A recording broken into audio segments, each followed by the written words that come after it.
presiones arteriales en todo el cuerpo y la circulación cerebral particularmente.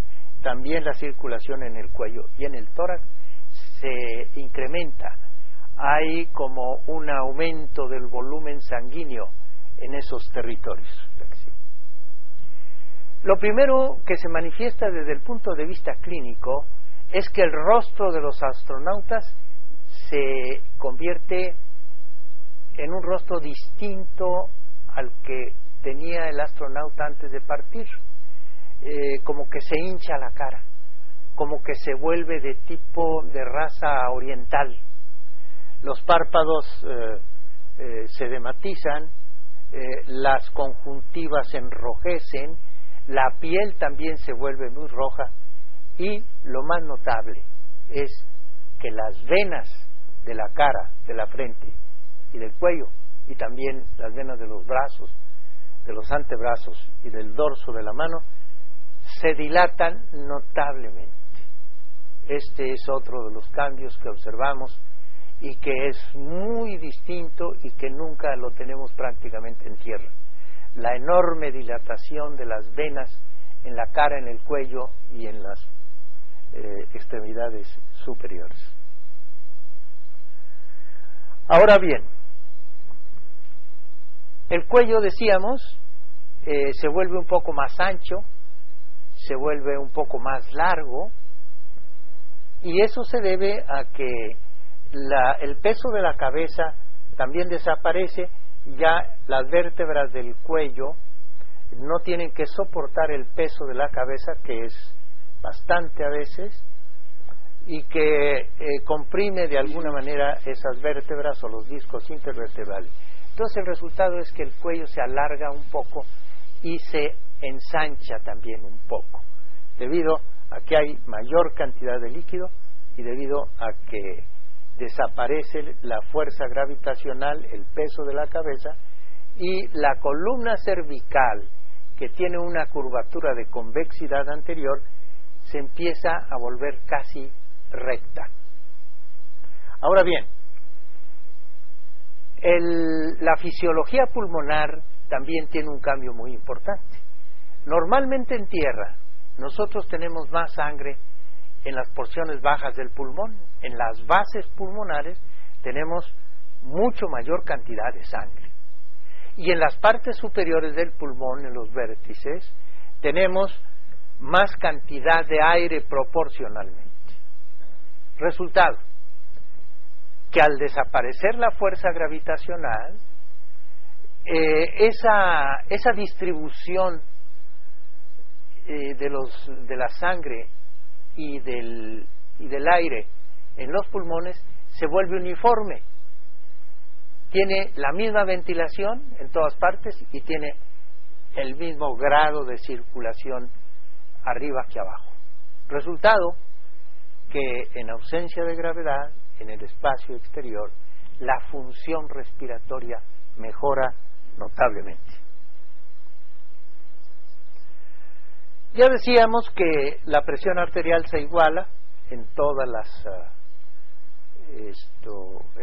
porciones del cuerpo. Si nosotros con este manguito baumanómetro tomamos la presión arterial en tierra cerca de los pies, en las piernas, veríamos que hay una diferencia de 15-20 milímetros de mercurio o más que la presión que se tiene arriba.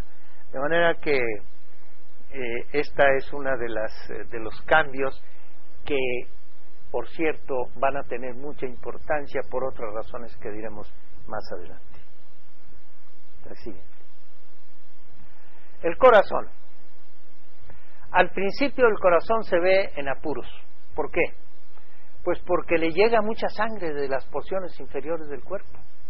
Recuerden ustedes que la circulación periférica es primero arterial, luego se vuelve venosa, de ahí se recoge toda esa sangre hacia arriba y va a desembocar la sangre venosa, tanto de las porciones inferiores como de las porciones superiores.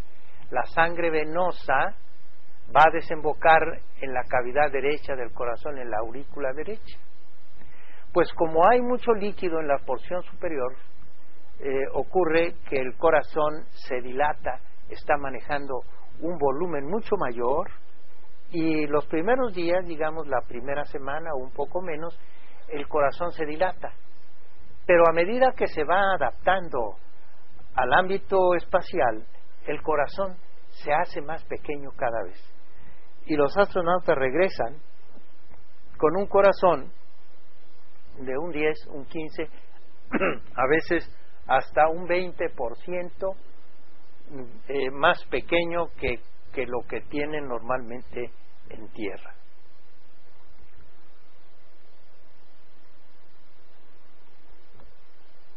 ¿A qué se debe eso?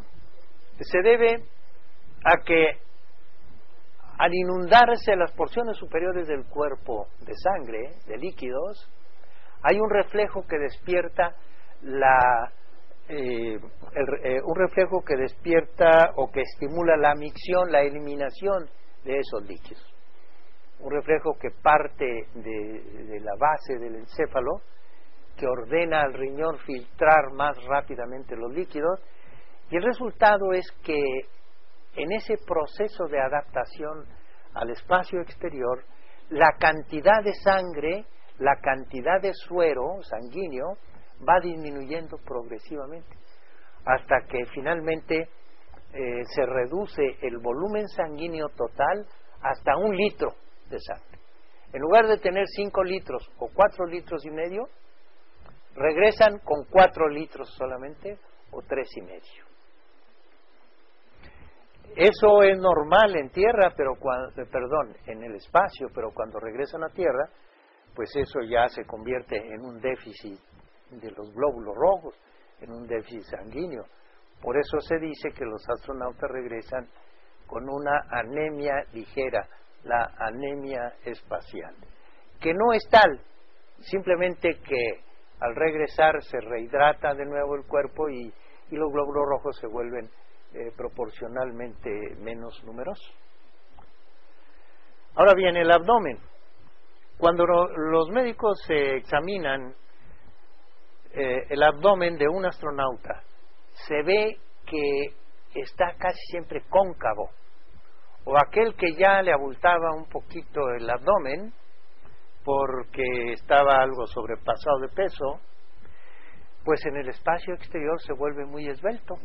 Entonces, en lugar de la curva de la felicidad, como se dice por ahí, el abdomen se vuelve recto y eso tiene esta explicación. Al perderse el peso, las vísceras se acomodan debajo del diafragma. El hígado, el vaso, el estómago y los intestinos tienden a elevarse, porque el diafragma también se eleva 5 o 6 centímetros. Se me pasó decir eso cuando hablé del tórax. Resulta de que el límite inferior de los pulmones se eleva 5 o 6 centímetros de lo que tenemos en tierra. Aquí lo que ocurre es que las vísceras abdominales se acomodan debajo del diafragma y se manifiesta en el abdomen de esa manera. Comportamiento también de la anatomía y de la fisiología humana en el espacio es que las extremidades inferiores se adelgazan notablemente, y ese adelgazamiento se observa desde las primeras horas del vuelo.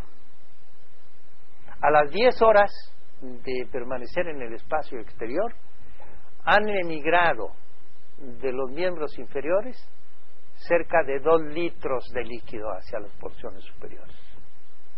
Y eso continúa, aunque en forma leve, durante unas semanas más o días más. El resultado es que los astronautas tienen un adelgazamiento muy notable de las piernas, al grado de que se ha acostumbrado festivamente en la NASA a llamarles piernas de pájaro. Esto no es nada grato para las damas que han ido al espacio y que regresan con sus piernas muy, muy adelgazadas. La siguiente. Hay un cambio más. sumamente importante, y es que los astronautas desde los primeros días incrementan su estatura. Regresan con una estatura de unos 7 centímetros mayor que lo normal. ¿A qué se debe esto? Al desaparecer la fuerza gravitacional terrestre, desaparece el peso y la compresión que tienen las vértebras, la columna vertebral y sus vértebras, por el peso que están sosteniendo del tronco, del cuello y la cabeza. Entonces, los discos intervertebrales se hacen un poco más anchos, se hidratan, se vuelven un poco más anchos. La columna, en lugar de tener curvaturas muy acentuadas en la columna cervical, dorsal y lumbar, se van perdiendo esas curvaturas poco a poco. La columna se rectifica, como se dice, se vuelve casi recta. El resultado es que los astronautas incrementan su estatura 7 centímetros. Eso da por resultado una de las molestias más comunes que se tienen durante los vuelos espaciales, y es que hay dolor en la columna, dolor en la región lumbar y sobre todo en la región torácica. Eso se debe a que al enderezarse la columna y al hidratarse o engrosarse los discos intervertebrales, comprimen de alguna manera las raíces nerviosas que parten desde la columna. La sangre, como decíamos, sufre algún cambio, pero sobre todo el número de eritrocitos o de glóbulos rojos en el espacio exterior es menor. La médula roja de los huesos, que es donde se fabrican los glóbulos rojos, empieza a ser inhibida de algún modo porque disminuye la eritropoiesis, o sea, disminuye la producción de glóbulos rojos de la sangre. Y el resultado es que en lugar, como decía, de tener 5 litros, se regresa con 4 litros de sangre solamente. Hay un cambio notable que se me pasó decir a ustedes en la sangre, y es que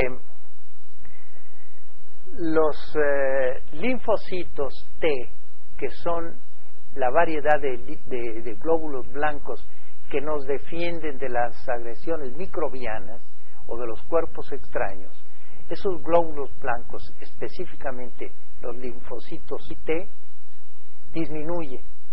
disminuyen durante el vuelo espacial. Disminuye, por lo tanto, la capacidad de defensa del organismo humano contra las agresiones microbianas. Este es uno de los efectos, digamos, negativos o nocivos de la ausencia de gravedad, que se deteriora el sistema inmunológico debido a que los linfocitos T pierden un poco su capacidad de defensa y también en número. Ahora bien, dos de los sistemas que mayormente se afectan en el